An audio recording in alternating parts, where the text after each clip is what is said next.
جیسا کہ آپ سب کو علم ہے کہ سویڈن اور ہالینڈ میں قرآن پاک کی بے حرمتی ہوئی، اس سلسلے میں آج مرکزی سنی علماء کونسل ضلع جہلم اور جماعت خدام مصطفیٰ ضلع جہلم کے قیادت میں ریلی کا اہتمام کیا گیا ہے۔ آج ایک بار پھر مغرب نے یہ بتا دیا ہے کہ وہ ہمیشہ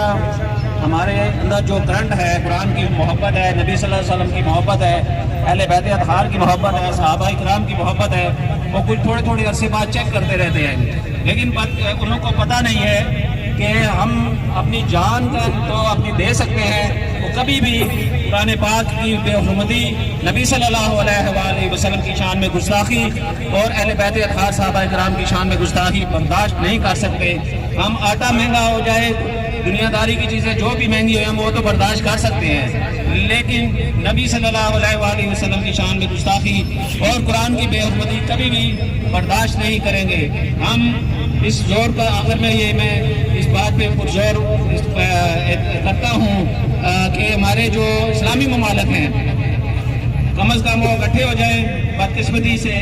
ان کی طرف سے یہ آواز صرف ترکی میں سے یہ آواز بھرپور وہاں سے بلند ہوئی تھی، لیکن دیگر جو اسلامی ممالک ہیں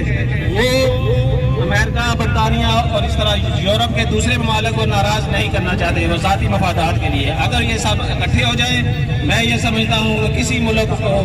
یہ جرأت نہیں ہوگی کہ وہ قرآن پاک کی یا نبی صلی اللہ علیہ وسلم کی شان میں گستاخی کر سکے۔ اسی کے ساتھ میں